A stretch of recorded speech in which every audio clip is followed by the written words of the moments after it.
Dear students, welcome you all. In the last class, we have discussed in detail about what are the concepts of wetting, wicking, and surface energy related to water repellency aspects. Water repellency related to water repellency. Okay, so I'll just brief you out what we have discussed in the previous class. So before going to the today's class. Okay. So if you take wetting. So what we have discussed in wetting, so wetting is nothing but, suppose if you take a solid surface and if you put a drop of water on it, where the droplet has to be absorbed by the fabric, then we can say that okay, wetting has taken place. So when it comes to wicking, what will happen? So once the wetting takes place, where because of this capillary pressure, where the water droplets or water molecules will start moving into the pores which are there in a fabric structure. So this is wetting and wicking we have discussed in the last class. And this wetting we can measure by testing the contact angle of the water droplet onto the fabric surface. Okay. And now when it comes to the important aspect with related to water repellency is surface energy concept. So this we have discussed in detail in the last class. So what is the surface energy concept? So surface energy on a solid surface, so always in case of if you take the ordinary cotton fabrics, where after putting a water drop, that is ordinary cotton fabric in the sense pre-treated cotton fabric, that means covered and bleached cotton fabric. If you put a drop of water, so what is happening there? Where the droplet is easily absorbing. That means where the surface energy of this solid surface is higher than where the surface tension in the water droplet. So that means in order to have this wetting, or in order to perform the wetting to take place, where surface energy of solids should be always higher than the surface energy of surface tension in the liquids. So this is the reason behind wetting. Even in the last class I told you, where before start to make any kind of fabric repellent towards the water, we should understand how that solid surface is absorbing the water droplets first. How the solid surface is absorbing the water droplets. So without knowing this concept, you cannot design your water repellent fabric. So what type of treatment you have to give, what level of chemicals you need to apply, what concentrations you need to take, all these things you have to decide unless and until if you know the concept of how the wetting is taking place and what is the surface energy of the fabric is. Without measuring the surface energy of a solid surface, you cannot decide your right combination of chemicals. So this is what very important, and you should understand this surface energy concept. With respect to liquids, where we are calling it as surface tension, that means intermolecular forces. Understand?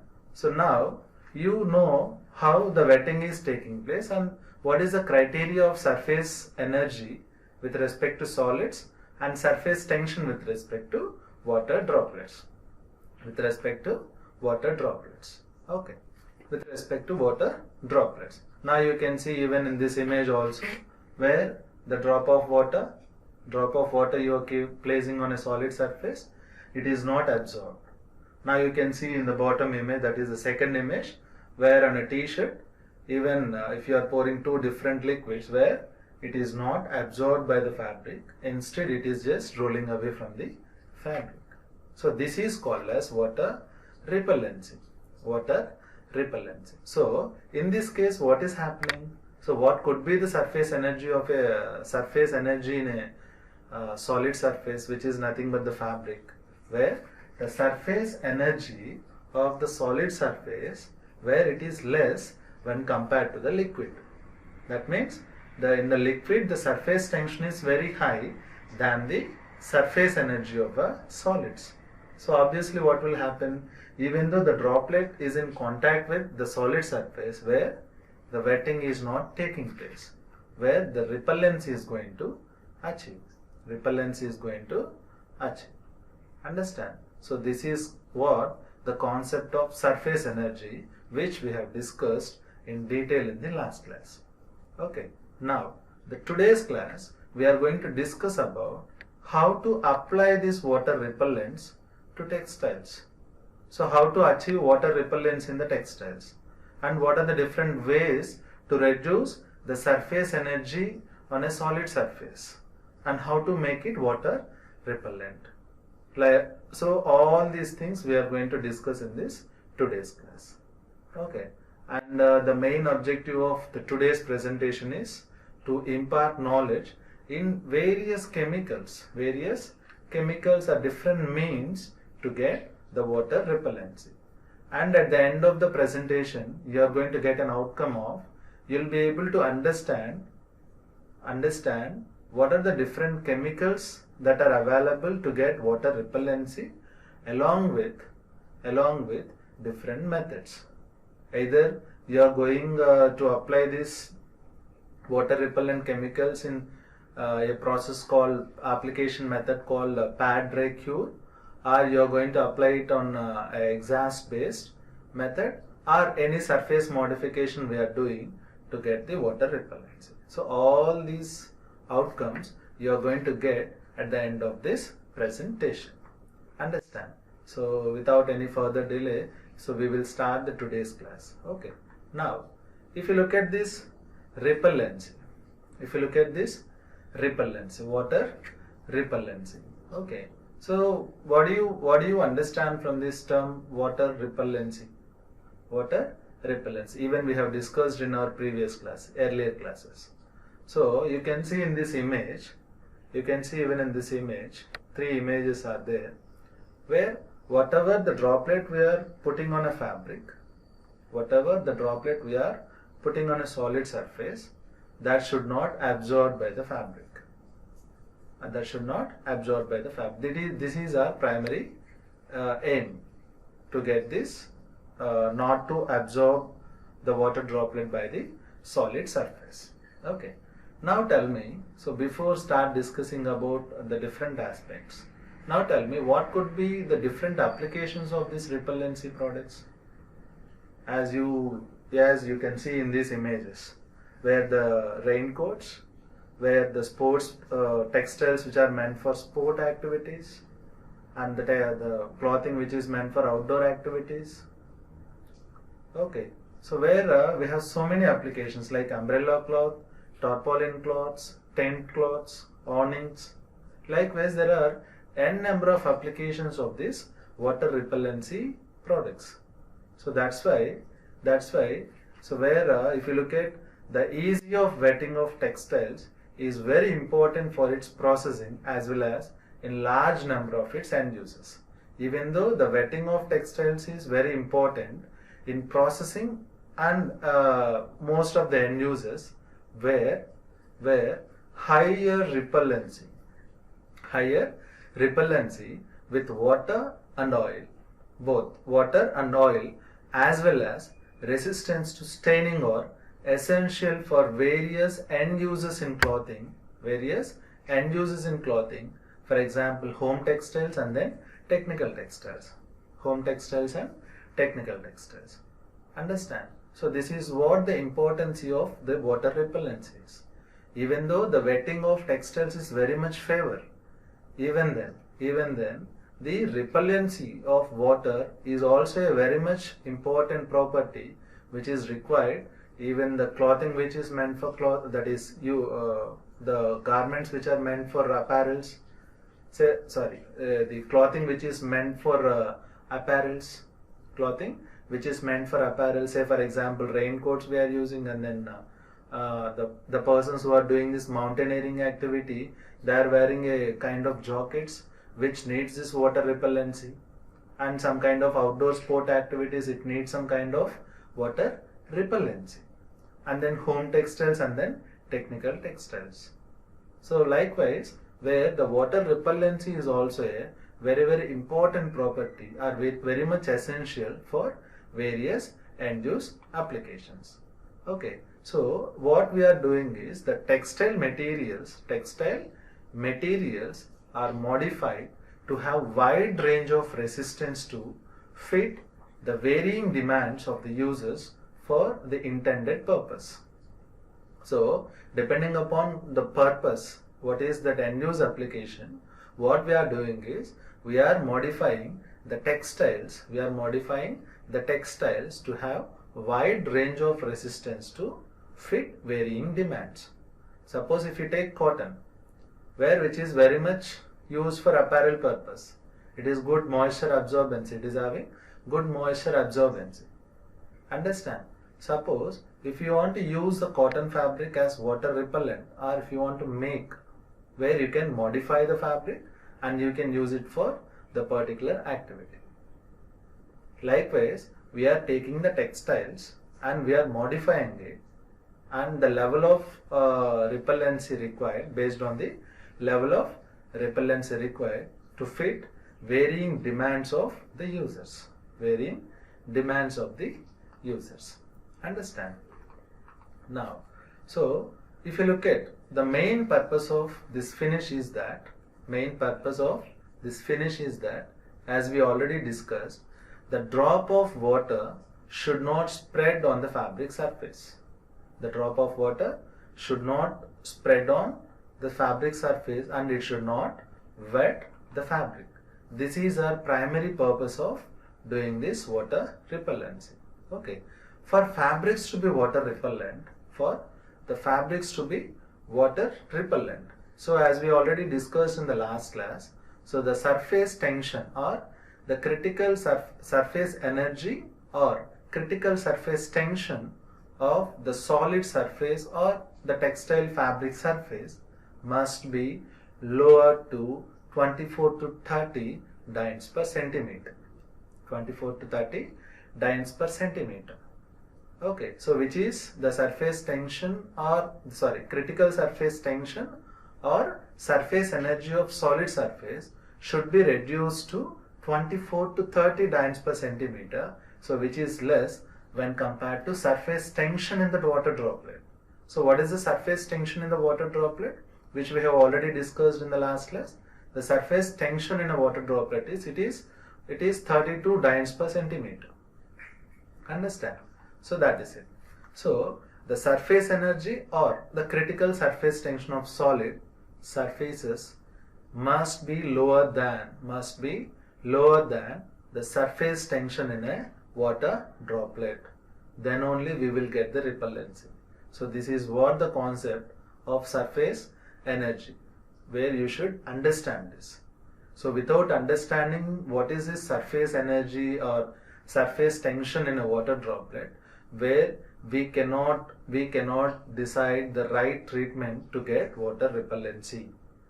So before start doing this water repellency, that is application of different chemicals to get water repellency, where we should measure what is the surface energy of the solid surface. Surface energy of the solid surface, that is at fabric surface. The water already it is a known thing.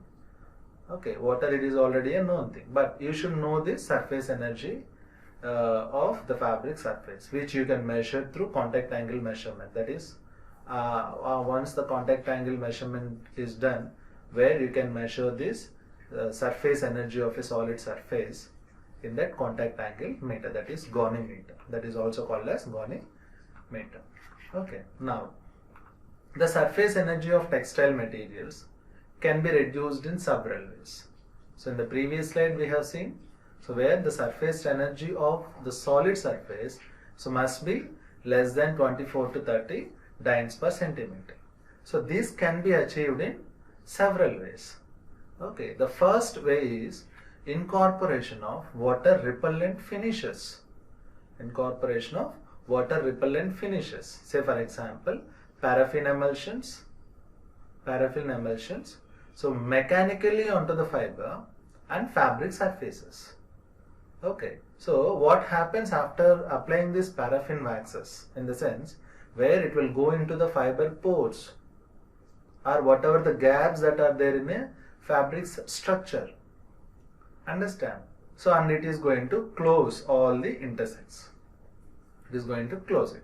So, this is the first way of incorporating the water repellent finishes. Water repellent finishes. Of course, this is the conventional way that the earlier the invention in this water repellency. So they were using this paraffin emulsions. I hope you know what is an emulsion. Emulsion is nothing but is a combination of two immiscible liquids which do not dissolve with each other. Okay, in order to separate those things, in order to make these two components as a single component, we are using some emulsifiers. Understand? Okay, so this is the first way. And the second way or another approach is the chemical reaction of repellent material with the fiber structure. So we have a fiber. So of course the fabric is made out of yarn. Yarn is made out of the type of fiber which we want to have the final product. Okay, so now what we are doing is we are applying some chemicals, water repellent chemical, so which will react with the fiber surface, which will react with the fiber. In the earlier case, what it is happening, it is not reacting anything with the fiber surface, only it is there on a fiber surface itself. There is no reaction, and it is going to close the pores or gaps which are there in a fabric surface. But in the second case, whatever the chemicals, water repellent chemicals we are using, so that is going to react with your fiber surface. That is going to react with your fiber surface, and it gives a strong and durable water repellency. And examples you can see fatty acid resins. These are the best examples of this kind of thing. Okay, and if you look at the another method, so another method is the formation of a thin film on the fiber surface, by using silicones and fluorocarbon products, and if you look at the silicone based products are that is, for example, if you take polydimethyl siloxanes, which are widely used in the industry to get water repellency, but it won't give us the oil repellency. If you want to have both oil as well as water repellency, these fluorocarbon based products are very much used in the industry to get the water as well as oil repellency. Again, depending upon end use applications of the fabric. Say for example, if you take umbrella cloth, now you have the close constructed polyester fabric with you, and you wish to use that fabric, and the end use application of the fabric is where you are using it as umbrella cloth. So obviously umbrella cloth, in the sense it needs some water repellency property or waterproofing property. Now what we are doing, so we are choosing the silicone based products to get water repellency onto the polyester fabric. Understand? Suppose if the fabric is meant for any industrial applications, there we need oil repellency as well as water repellency. That time we will choose this fluorocarbon based products. So from this, what you need to understand is, depending upon the end use applications of the fabric, accordingly we are selecting the different water repellent chemicals. Understand? And the final approach is use of special kind of constructions or special kind of layers like membranes. Understand? So for example, the stretched polytetrafluoroethylene films, tetrafluoroethylene films, so which is introduced by this Gore-Tex, or we can also call it as Gore-Tex membranes. Okay, now you can see how the membrane looks like, Understand? Now you can see here in this image, where there is a membrane which is nothing but you can see where whatever the droplets which are fall onto this membrane surface which is not wetted by this membrane, or it is not passing through the membrane. So that is because of what is happening here, where there is no chemical, there is no finish, there is no reaction, nothing. Only thing is they are constructing this membrane in such a way that where whatever the pore size or whatever the gap size which is there in the membrane, which is smaller than that of water droplets. So that ultimately what will happen, if you put a drop of water where it won't enter into the membrane. So this is what the idea of this Gore-Tex membrane concept. So because of after introducing this Gore-Tex membranes, where there is, we can say that there is a revolutionary in this waterproofing concept or water repellent concept. Why? Because why I am saying this, it's a large more changes took place in this design and construction of garments for the particular sport activity or whatever it may be the other activities. Why? Because so if you say for example water repellency, what is this water repellency? If you put a drop of water, it is not entering inside. The same time, say for example I am wearing a water repellency jacket. Now if I go into the rain, what will happen? Where the droplet will not enter. That is the first thing. Second thing is, now I am doing some activity and some amount of sweat is coming out, where it will allow that sweat to pass through. It will allow that sweat to pass through the fabric. That is the concept of water repellency, even we have discussed in our previous class. Coming to waterproof, what is it waterproof? Where it will not allow the droplet to enter, the same time the sweat to come out from the fabric surface, pass through the fabric. So that means it is restricting both the ways in case of waterproofing. When it comes to water repellency, where the droplet is not penetrating inside, whereas it will allow that moisture vapor to pass through. But the problem in case of water repellency is, I think you might be experienced this. If you wear the raincoats and you are going in a rain, do you think are you getting 100% protection? Are you getting 100% protection? I mean, so maybe after 1 hour or half an hour or 1 hour, you are there in the rain and you are going home or any other place and you are removing your jacket. Do you think you are not wetted? Do you think you are not wetted? Obviously, you will get wetted. Not like without raincoat if you are going in a rain, but you will get some kind of the water is entered into the fabric. That means after exposing the fabric continuously in a rain, because of that pressure, hydrostatic pressure, what will happen is some part of water will enter into the jacket. That is the main problem with water repellence.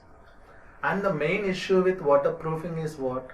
It is not allowing water, even at high hydrostatic pressure of water, it is not enter into the jacket. That is well and good. We are getting 100% protection. But at the same time, the moisture vapor inside the body, it is not coming out. Even you can see in this image. So this, whatever this red color you can see in the bottom of the membrane. So where this is easily passing through the membrane. Understand? So when it comes to waterproof, where this aspect has been restricted. Say for example, if you are wearing a waterproof jacket and you are going in a rain. Okay, so after some time what will happen is, where obviously you will get more protection, 100% protection or higher protection than the water repellency garments. Now the thing is, what is the comfort level? What is that comfort level after wearing this garment? The comfort levels are very, very less. Why? Because when we will feel more comfort, when we will feel more comfort, whatever the sweat which is produced in the body, that has to go out. Then only we will feel comfort out of wearing that garment. So this will not take place in case of waterproof garments. So that is the problem with waterproof. And we have seen already the problem with water repellency. Okay, now how to overcome this problem? So we need 100% protection against the water droplet that should not enter into it. But at the same time, we should need this breathability. That means whatever the moisture vapor which is produced or the sweat which is produced, that has to escape. That means we need 100% waterproofing, at the same time breathable. That is moisture vapor permeability. That is where achieved through this Gore-Tex membranes, so which we call it as waterproof breathable fabrics. Waterproof breathable fabrics. Why I am giving you this much information is where you should understand and you should be able to differentiate what is water repellency and what is waterproofing, and then what is this breathability concept in this waterproof garments. That is achieved so after introducing this Gore-Tex membranes. Understand? Hope you understand this. Gore-Tex introduced a membrane. Gore-Tex is one of the leading manufacturer of these technical products, technical textiles. Okay, if you look at this membrane, where the size of pores or gaps in the membrane are very less than the water droplet. That's simple. So that the droplet cannot enter. But I am saying that it is breathable. How that breathability is achieving here? Where the size of pores, where whatever the size of pores is higher than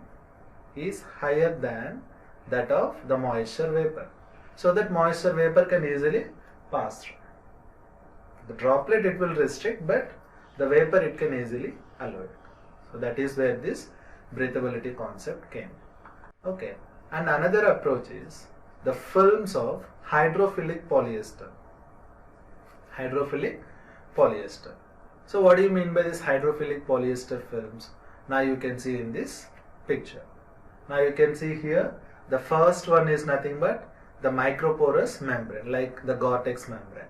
I think now you can see it clearly here. So what is happening here? Where whatever this membrane is there, whatever the membrane which is there, now you can see the drop of water we are just putting on a membrane. Now what is happening? The pore size of the membrane is smaller than the water droplet, so that the droplet is not entering. When it comes to moisture vapor, what is happening? Where the size of pores are less than the moisture vapor, so that easily the moisture vapor is escaping. Understand? Now it comes to this hydrophilic polyester. Now here there is no membrane concept. So what we are doing is a film is manufactured in such a way that where the hydrophobic and hydrophilic polyesters are mixed together to make this film. Now you can see in this image the red color is nothing but the hydrophilic polyester,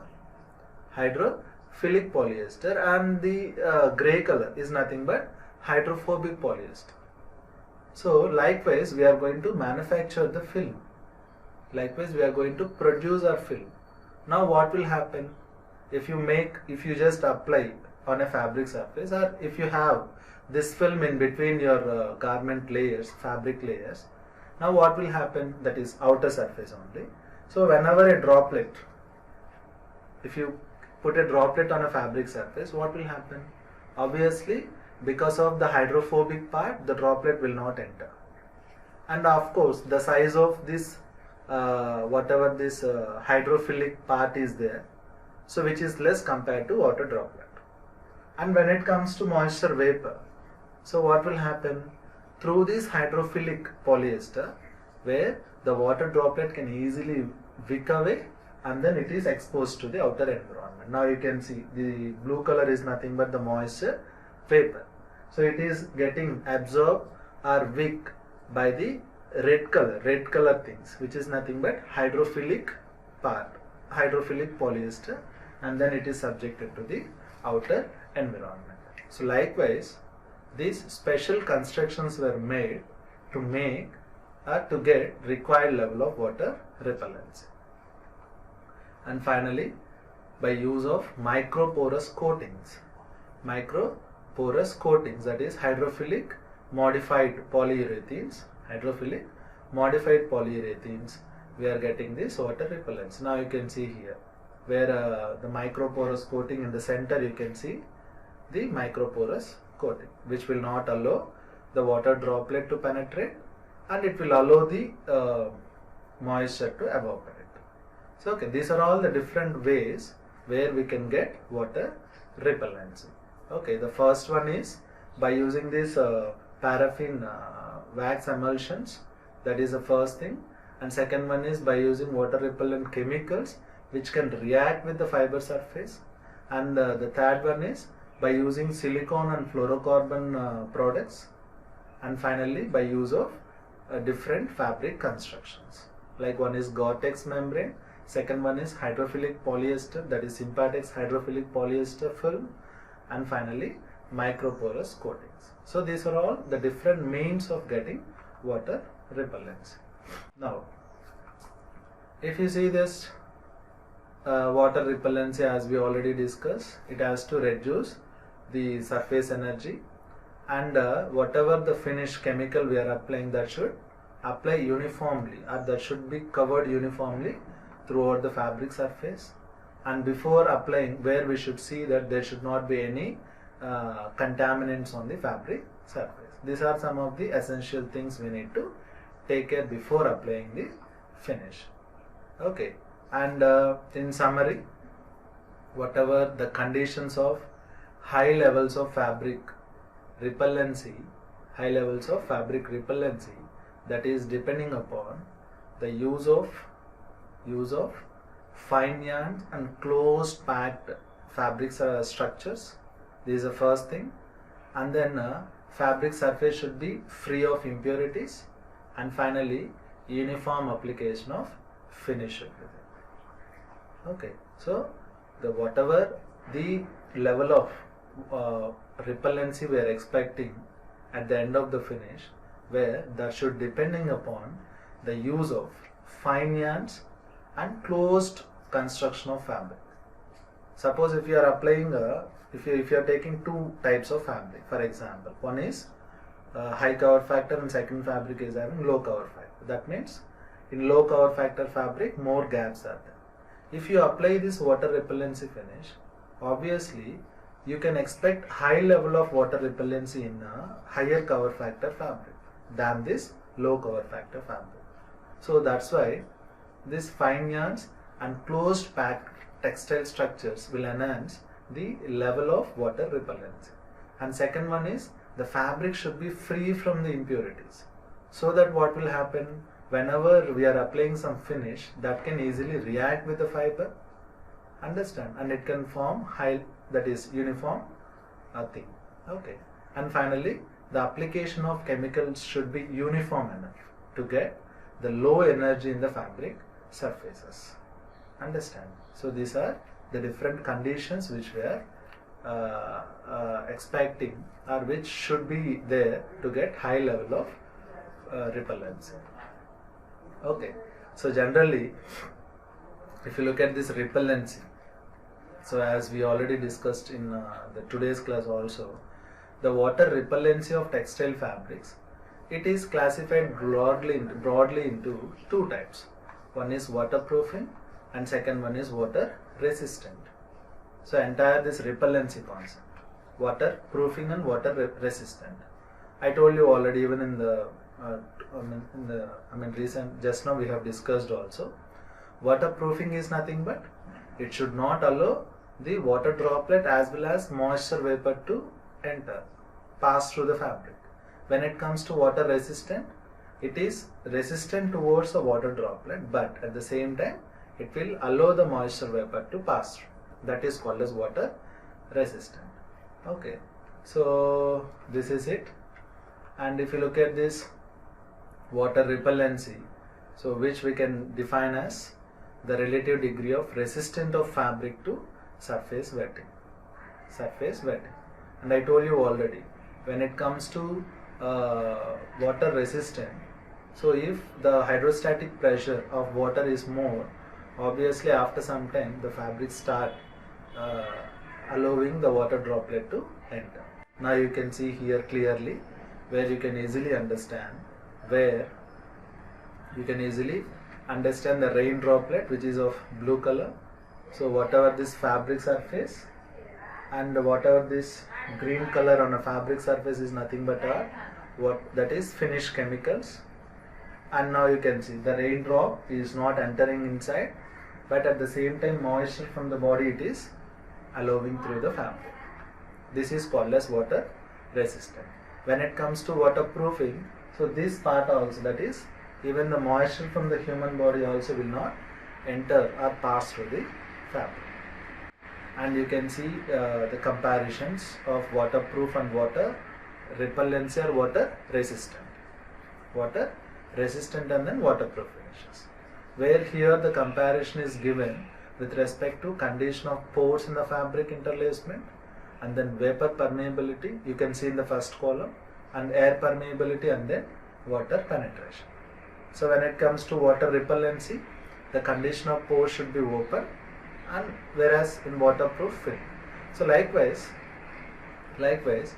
whatever the differences we have discussed, that has been consolidated and it is given. Okay. Now finally, if you look at the repellent finishes.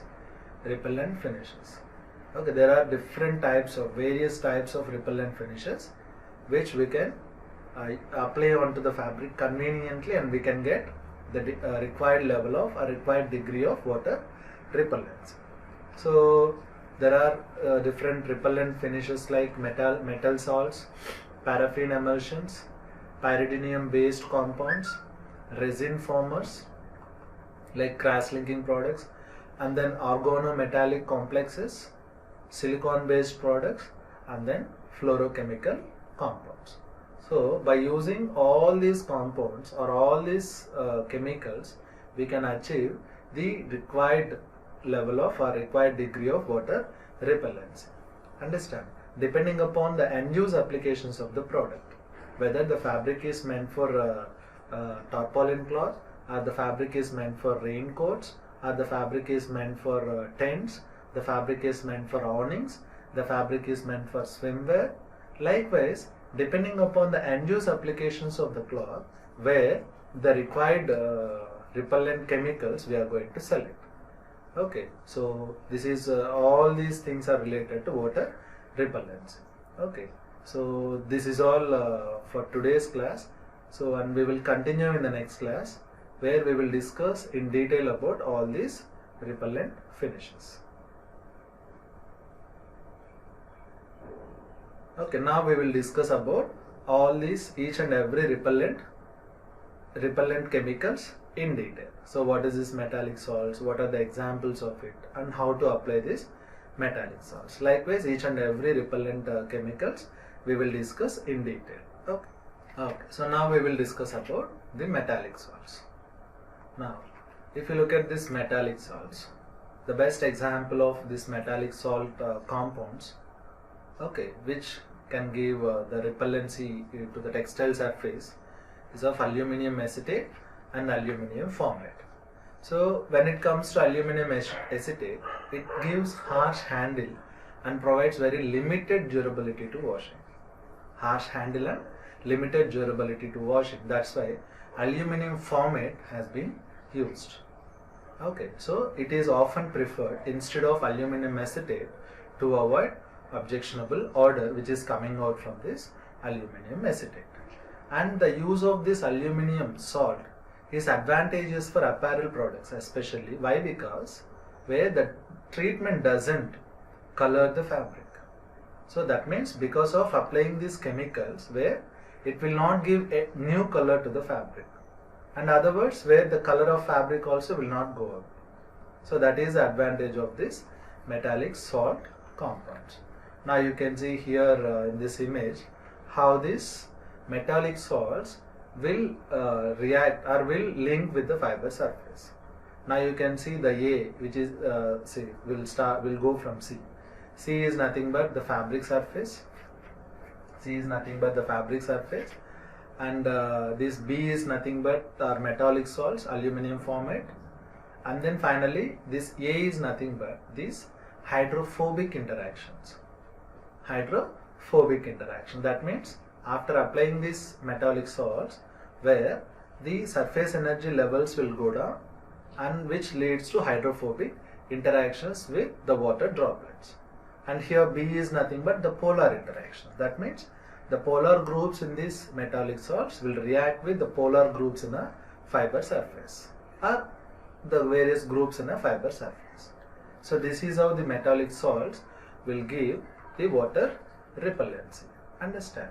Now, when it comes to paraffin based compounds, and I told you already, this was the earliest and most popular water repellent finish, but it does not repel oil.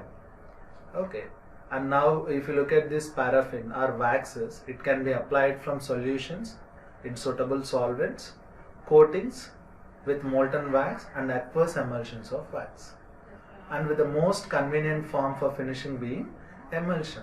That means where the wax is mixed with the solvent, suitable solvents, or some other chemicals, so that we are making an emulsion where wax is not dissolved with the solvent, dissolved with other chemical. Understand? Now that may be oil or that may be water. Generally emulsion in the sense where the water in oil emulsions or oil in water emulsions. Two types of emulsions are there. Depending upon the proportion, which proportion is high, we are naming it as water in oil, oil in water. So in water in oil emulsions, oil portions will be high. In oil in water emulsions, water content will be more. So depending upon the required type of level of emulsions or type of emulsions, we are preparing this wax emulsions.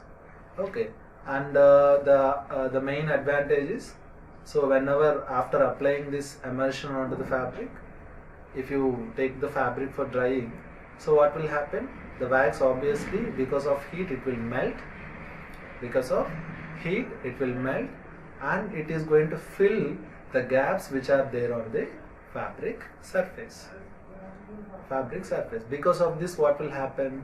It will cover most of the fabric with a thin layer. And if you look at, the main problem is with the durability.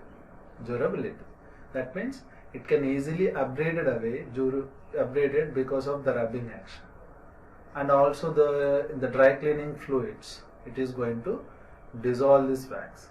Likewise, some of the problems are there with this paraffin wax based products. So that's why so where the use of this paraffin based emulsion has been limited nowadays. Now you can see the composition of a wax emulsion, where we are using you see water to make. That means, so here obviously it is water is.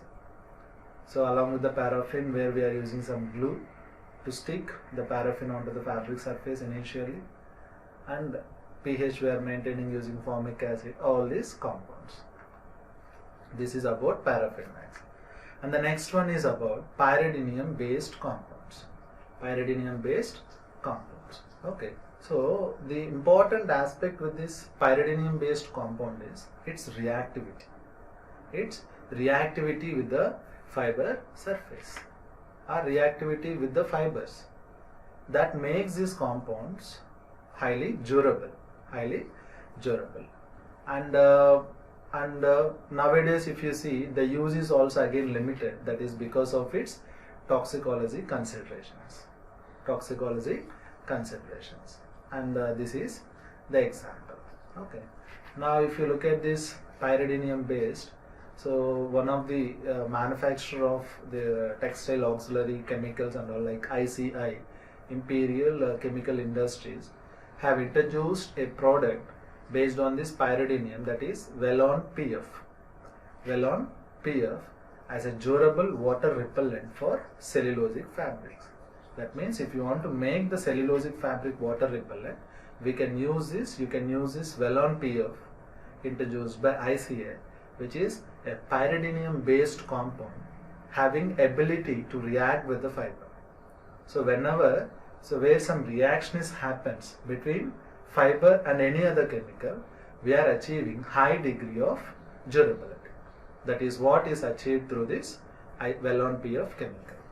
Okay, and generally we are following a pad dry cure process to get this chemical onto the fabric surfaces. Okay, and which will give a durable effect. And once soon after applying, where some kind of hydrolysis reactions that are taking place, and which leads to finally the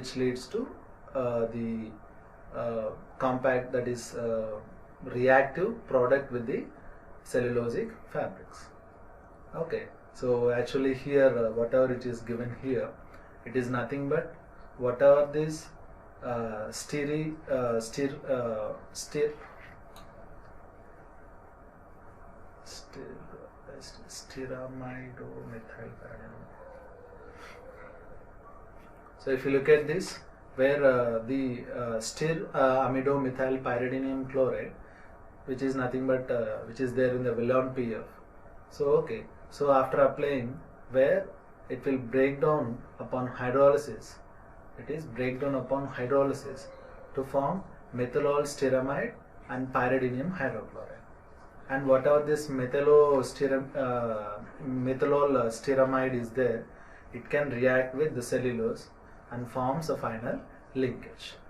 So because of this hydrolysis reaction only, where the final product is produced, this reactivity towards the fiber is achieved. Understand? So this is about the pyridinium based. And if you look at the application by using this pad dry cure process, and these are the conditions, like we are padding at 40 degrees Celsius, so to achieve the 70% wet pickup. Later on, this padded fabric is dried at 100 degrees Celsius with a good air circulation, and after drying we are going for curing at 150 degrees Celsius for 3 minutes. And after curing, we are doing this after washing with soap and soda ash at 50 degrees Celsius to remove pyridine odors. The main problem with this compounds is the odors which are coming out because of this pyridine. Okay, anyhow we are removing it, but whatever the working conditions are there, where in that atmosphere and all, where this pyridine odors will come out. Okay, and if you look at the major problem, as I told you already, where the liberation of pyridine, which has an unpleasant odors. This is the main problem with this pyridine. And any pyridine liberated during curing is clearly undesirable. During curing is very undesirable. That is the main problem with this pyridine based water repellents. And next one is resin formers. Generally resins are nothing but cross linking compounds. And whatever these cross linking compounds are there, which can able to self cross link with the fiber groups. Say for example, if you are applying it to a cellulosic fabric, and hydroxyl groups are there in a cellulose, which is readily react with any other chemicals or any other diparticles. Okay, so likewise, where this resin formers will also give some kind of water repellency, which is durable when compared with wax based emulsions. And the best example for this is DMDHEU, which is nothing but dimethyl dihydroxyethylene urea. Dimethyl dihydroxyethylene urea. This is the best example for that. And next one is organometallic complexes. Okay. So which is the best examples are chromium and aluminum organometallic complexes. Okay. So a semi-durable water repellency on natural and synthetic textiles. We can apply to natural fabrics as well as synthetic fabrics. So can be obtained from chromium and aluminum organometallic complexes. And but we can achieve this semi-durable water repellency. But the main problem is where the coloration of finished fabric. That means, say for example, if you use a white fabric to get the water repellency by using this chemical. So soon after the finishing, the fabric colored to be blue-green. Understand? That is the main problem with this organometallic complexes. So that the end use applications were limited to or restricted to tents cloths, awnings, board covers, and non-textile applications like paper, packing, and then leather compounds. Understand? So the coloration of finished fabric is a main problem with this organometallic complexes. Understand? And the next one is the next repellent finish is silicons, which are very, very important and which contributes to higher consumption. That is, which contributes to maximum usage in getting water repellents. If you look at these silicons, which are the polymers that include any inert or synthetic compound made up of repeating units of siloxanes. A polymer which is made out of these repeating units of siloxane. So siloxane is nothing but it is a chain of alternative silicon atoms and oxygen atoms. You can see here silicon and oxygen atoms frequently combined with carbon or hydrogen. Sometimes both hydrogen and carbon both will be there. Understand? This is what the structure of this siloxane is. Okay. Now you can see this advantages of silicon water repellents include high degree of water repellency. When it comes to whatever the repellent we have discussed now, right, from metallic salts, paraffin waxes, okay, and organometallic compounds, pyridinium based compounds. When you compare with all those things where the silicons will have the high degree of water repellency with low add-ons, even at 0.5 to 1% concentration of chemical silicon based compounds will give high degree of water repellency. And moreover, the fabrics after finish will give soft hand, it doesn't harsh the fabric, sewability properties are going to improve, shape retention will be there, and the appearance and feel of the fabric is going to improve. Understand? And some modified silicone repellents can be even applied by exhaust. So generally these silicone based compounds are applied through pad dry and cure process. So some kind of modifications in this silicone based compounds will make it use even through exhaust methods. Now you can see both are same only, similar structures only, but the top image you can see the fiber surface after cross linking with polysiloxanes. Now you can see this is the fiber surface, and whatever this oxygen is there, like this will react with the oxygen which is there in a siloxane, which is react with the fiber, and it leads to a hydrophobic part, that is CH3 methyl groups, n number of methyl groups. Even in the bottom image you can see it very clearly, polydimethyl siloxane on a fiber surface. So this C is nothing but our fabric surface, B is nothing but hydrogen bonds to polar surface, that is siloxane, it is reacting with fiber surface and it is making the bond, and finally it leads to methyl groups, which is nothing but the hydrophobic surface. Understand? Now if you look at this application method, as I told you already, so pad dry and cure only. So first we are padding with required concentration of silicons and we are drying at 100 degrees Celsius and followed by curing at 3 to 5 minutes at 120 to 150 degrees Celsius. Understand? So this is how we are applying this silicon based compounds.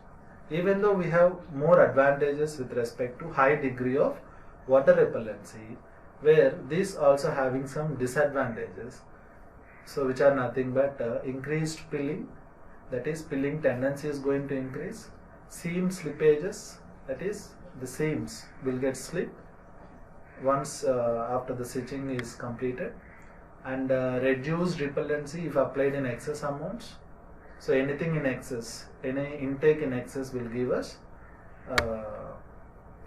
the bad things. Okay, so only moderate durability to laundering and dry cleaning, and no oil on soil repellency. Even in the beginning also I told you, silicone based compounds will give high degree of water repellency, but it won't repel oil as well as soil particles. And the attraction of hydrophobic dust is going to be enhanced, that is soiling tendency is going to be high, and what are the effluents which are coming out from these compounds which are toxic to fish. So likewise, these are all the disadvantages with this silicone based compounds. So even though having this many disadvantages, where the high degree of water repellency will make the silicone based compounds still used in the industries. Understand? So now coming to the final repellent finish, which is nothing but it is of fluorocarbon based compounds. And the main use of this fluorocarbon based compounds is where it will reduce the surface energy, with the solids, so which it makes it 15 millinewton per meter. 15 millinewton per meter. So this is the lowest surface energy in a solid surface we can achieve with this fluorocarbon based compounds. Because of this much reduction in surface energy of solids, where the fabrics finished with this fluorocarbon based compounds will give even oil repellency also. Oil repellency. If you take silicones, where we can get the surface energy we can reduce up to 24. When it comes to fluorocarbon, it is 15. Understand? Now these fluorocarbon based chemicals are synthetic organic chemicals which consists of fluoroalkyl residues, perfluoroalkyl residues, in which all the hydrogen atoms have been replaced by fluorine. Earlier we have methyl groups are there, polydimethyl siloxane, CH3 groups are there in silicon. Now here that hydrogen, 3 hydrogen atoms have been replaced by fluorine. Now I will show you that reaction, you can easily understand.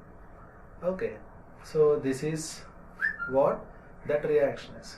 Now you can see clearly with the fabric surface, and it is reacting, these fluorocarbons are reacting, and it is leaving a finally CF3 structure.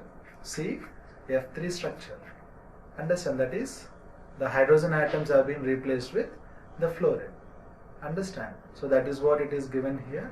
So when applied to fiber, the polymer should form a structure that presents a dense CF3 outer surface for maximum repellency.